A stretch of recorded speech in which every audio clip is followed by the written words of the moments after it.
Топ 3 қазақ жас профи боксшылар жайлы бүгін сөйлесіп көрейік.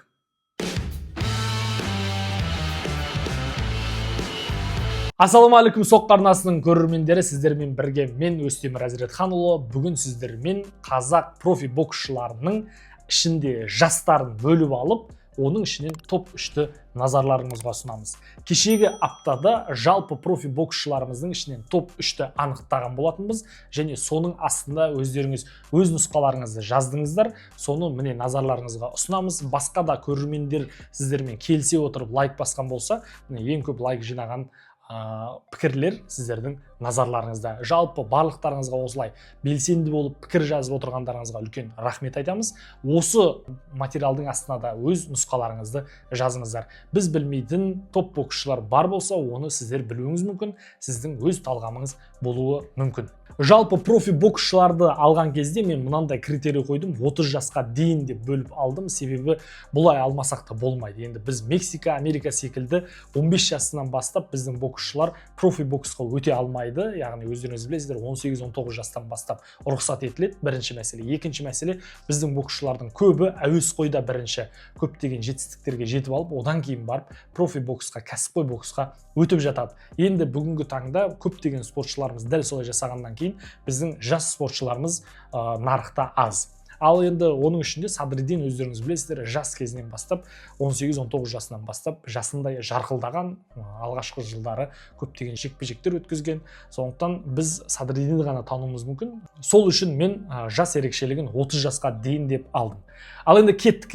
Үшінші орын Сұлтан Зәурбек, қазақ патшасы деген керемет есімді өзіне қойып алып, бүгінгі таңда Ұлыбританияда, Европада өзінің кәсіби мансабын әдемі жүргізіп келе жатыр. Және жай ғана әдемі жүргізіп келмей, бүгінгі таңда WBA рейтингі бойынша топ 3-ке топ ете қалды. Және IBF рейтингі бойынша 7-ші орында тұр. Енді бұл деген сөз белбеуге өте жақын деген сөз. Әні-міні дегенше тіпті чемпиондармен міндетті үміткерлік сындар орын алып қалуы да әбден мүмкін. Қазіргі таңда 18-0 деген рекорды бар, және 13-ші нокаутпен. Екінші жеңіл салмақта жұдырықтасады. Ол дегенім сөзіміз 130 фунт, 58 килограмм 900 грамм. Жалпы бұл жеңіл салмақта, жеңілірек салмақта біздің боксшылар өте аз, білесіздер.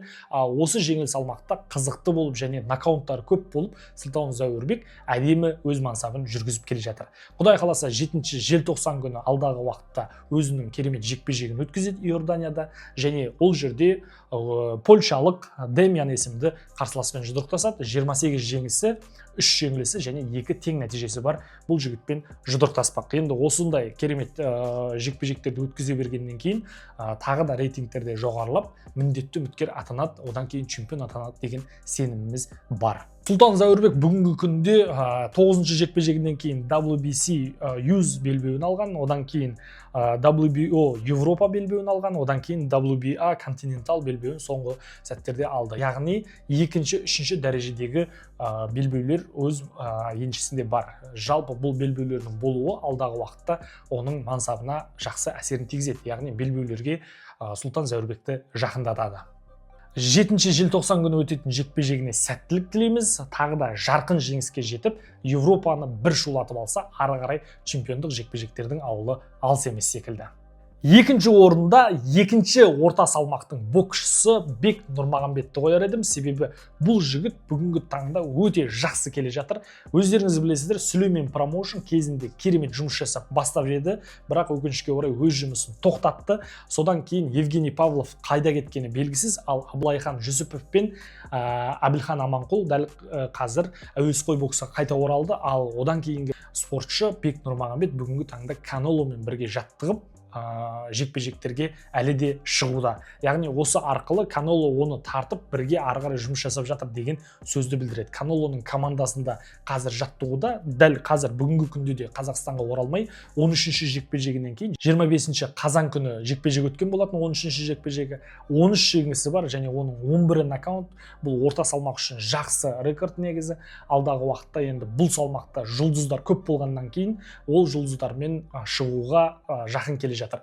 Және бір 2 рейтингте топ 10-ға кіреді. Сондықтан бұл жігіттің де болашағы жарқын екендігіне мен кәміл сенімдімін. Соққылары мықты, бойы, құлашы барлығы да ұзын, және ол ғана емес, ең бастысы техника және де оның боксерский IQ-і жоғары. Осы бір дүниелер мінезі жоғары болғандықтан ол алдағы уақытта әлем чемпионы болатындығына, абсолютті әлем чемпионы болатындығына мен сенімдімін. Қазір бүгінгі таңда 26 жаста, 30 жастан ары қарай үлкен үміт күтсек болады.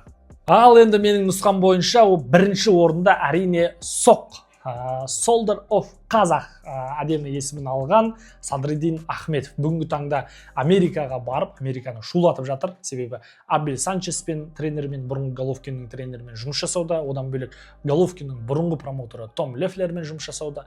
Бұл жағдайдың барлығы да Садриддиннің алдағы мансабын жақсы деңгейге көтере алатындығына сенуге мүмкіндігіміз бар, яғни сене аламыз. Жалпы Садриддин де бұған дейін біздің сенімімізден шыққан, себебі ол жастар арасында әлем чемпионы және қазақтың салмағы саналатын 69 килограммда үлкен жеңістерге қол жеткізген.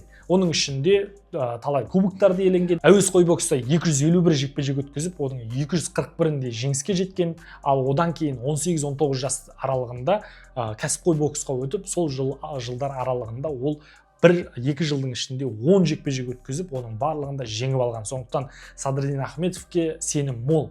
Одан кейін де қайтадан қазір міне ақыл тоқтата отырып, бұрынғы жастық жалынымен одан боксерский IQ одан бетер жоғарылап, бүгінгі таңда қайтадан рингке оралуда, және оның соққысы ауыр болғандықтан Америка нарығына қатты қызық болатын жігіттердің, спортшылардың бірі болатындығына мен өз басым кәміл сенімдімін. Сіз қалай ойлайсыз, оның барлығын комментарийға жазыңыз. Әрине қарсыластарының ішінде қатты мықты мардымды қарсыластар болды деп айта алмасақ та, жалпы бұл жігіттің жеңіске деген ұмтылысы, өзіне сай стилі және мінезі бар болғандықтан бұл жігітті қазақтың болашақ әлем чемпионы, болашақ Головкині деуге толық негіз бар. Ал сіздер қалай ойлайсыздар, оның барлығын комментарийға жазыңыздар. Әдеттегідей өзіңіздің топ 3 нұсқаңызды жазыңыз. Біз ескермей қалған, біз талантын әлі тани алмай жүрген қандай жас таланттар бар болған болса, сіз білетін, оның барлығында комментарийға жазыңыз. Жалпы қазақтың әрбір спортшысы әлемді бағындыра берсін, соққысы мықты қазақтың соққысы әлемді бағындыра берсін. Алға Қазақстан!